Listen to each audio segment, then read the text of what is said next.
have been struggling with chronic fatigue so much lately. So I was diagnosed with multiple sclerosis at 16, and so over the years I've really developed a lot of tools and tricks that have helped me cope with chronic fatigue and living with an autoimmune disease. So in today's video I'm going to share some of my tips and tricks with how I cope with chronic fatigue, as well as what I get up to on a typical chronic fatigue day and how I still do all the things that I want to do while being mindful of my energy and also conserving my energy, knowing when I must do things and when I must back off and not. For starters, one of the most powerful things that have really helped me with my chronic fatigue is to get a journal and jot down all of your goals and things that you would like to do. The reason I love the idea of jotting down all of your goals and not scheduling is because scheduling with chronic fatigue can be a little bit difficult. We have no idea how we're going to feel and how much energy we're going to have on any given day. With chronic fatigue, it moves in cycles. So some days you're going to have a little bit more energy and some days not so much. The thing with chronic fatigue is that your energy levels also change throughout the day. For example, some mornings you'll feel really energized, and then you'll experience a dip in the afternoon, and you might experience a little bit of a rise later. So it's important to have goals instead of scheduling, because a schedule can make you feel super overwhelmed if you don't have all the energy to get to all the things you would like to do. And so goals for me are much better. And so I like to structure my goals in different ways. Sometimes I will have weekly goals, sometimes I will have weekend goals, but I like to just structure it so that it's very loose and that I can accomplish these goals over 2 to 3 days. That just feels a little bit more reasonable for me. For example, it feels much more reasonable for me to say I would like to do 2 workouts this week. I would like to have a day where I do 10,000 steps. I would like to meditate 3 of the days, and I would like to do some yoga 1 of the days. So I would have these goals for the week, but I will also be aware that I might not get to all of those goals. Whereas a schedule might say, today you're gonna work out and you're gonna do this, this, and that. And then the day comes and you actually don't have the energy to get to it. If I know that I have a whole week to get to 2 workouts, then that feels a lot more doable and a lot more reasonable than saying on Tuesday I have to work out. It's just so much easier for me to live my life in a way that is more flexible with my goals. That allows me more time to do the things that I want to do instead of feel like a failure if I'm not able to get to the thing that I need to do on that given day because I don't have a lot of energy.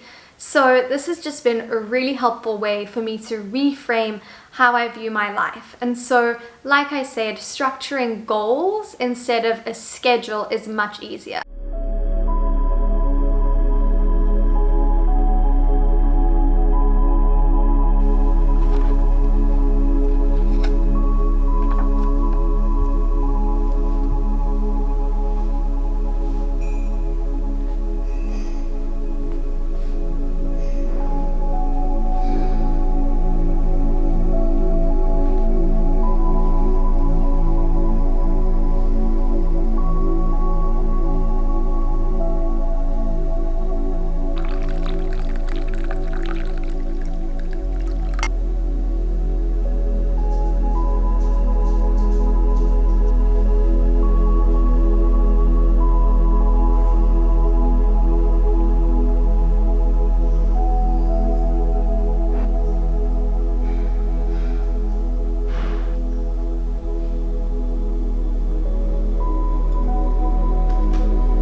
So I am off to do a workout.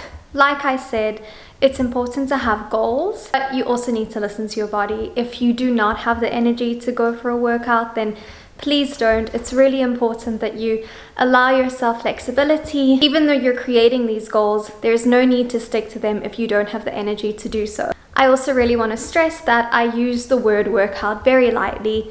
I am going to go to the gym and I'm just going to do whatever feels good for my body. So if that is walking on the treadmill for 10 minutes, then that's what I'm going to do.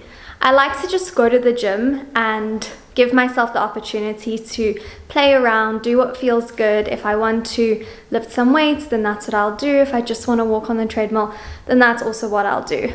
I use these terms very lightly because I understand that living with chronic fatigue means that you don't always have the energy to do what you think you're going to do. And I feel like if you have a goal to work out, then you go, you walk 10 minutes on the treadmill, you lift a couple of weights, you leave, and you completed that goal.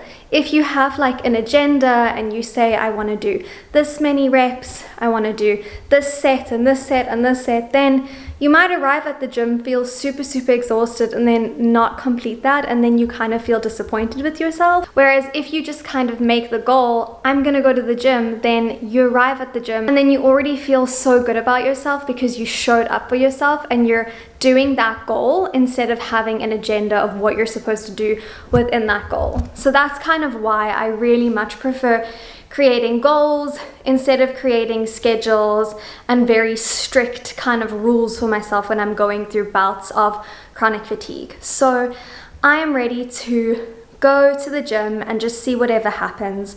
I then am going to go to the shops. I have injured my shoulder and my rotator cuff as well as my arm. I just want to go to the shops quickly and get some deep heat, just something to make my arm feel a little bit better. And then I also want to get some makeup. I've been having a little bit of a hard day.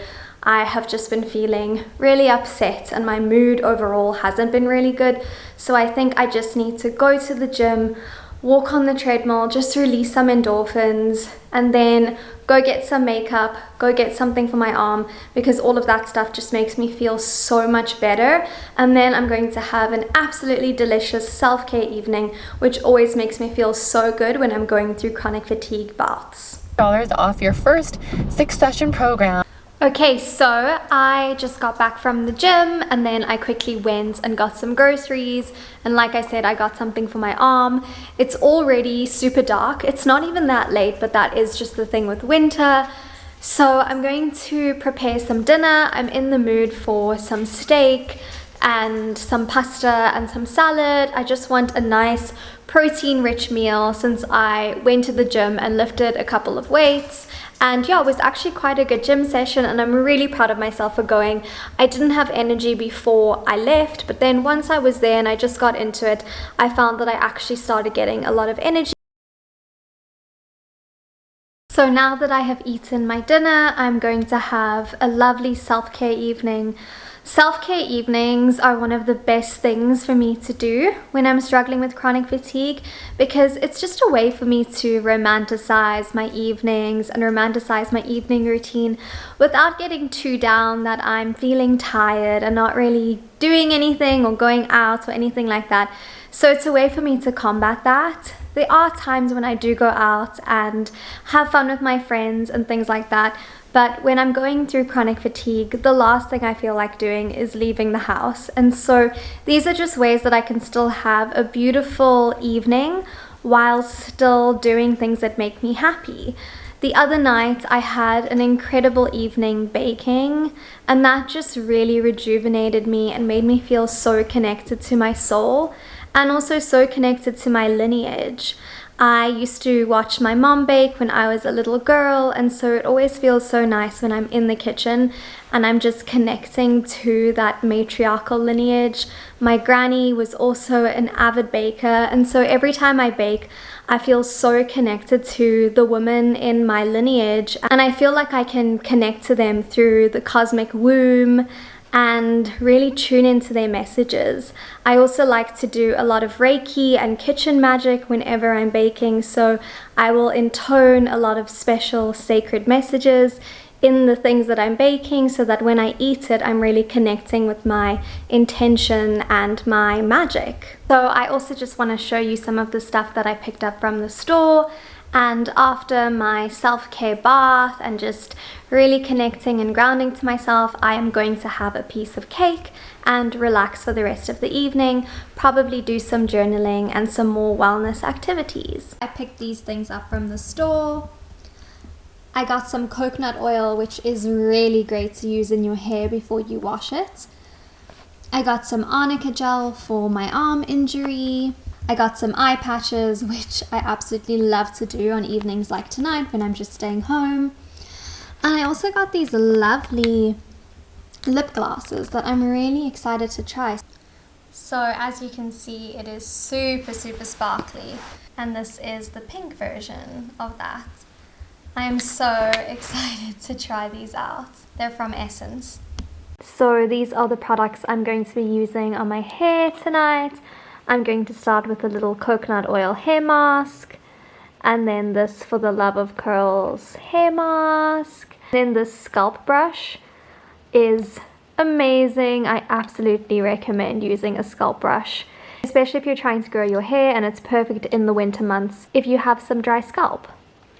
And this is also incredible for growing your hair. So we're all about beautiful, long, luscious locks up in here. I'm going to get started on my hair care routine.